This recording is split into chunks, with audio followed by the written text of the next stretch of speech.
Magtutulungan ang mga magkakaalyadong bansa sakaling tuluyang sumiklab ang kaguluhan sa Korean Peninsula. Inihag ito ng Department of Foreign Affairs sa harap ng panibagong banta ng North Korea na maglulunsad ng nuclear attack. Tiniyak din ng DFA na handa na ang contingency plan para sa seguridad ng mga Pinoy sa North at South Korea. May report si Aya Macalma.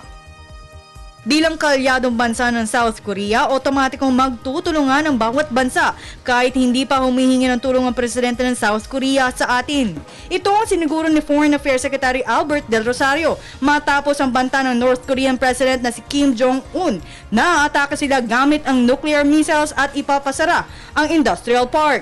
Tiniyak ng Department of Foreign Affairs na nakalatag na ang contingency plan ng ating embahada sa Seoul. Nang sa gayon matiyak ang bawat Pilipinong nasa Korean Peninsula.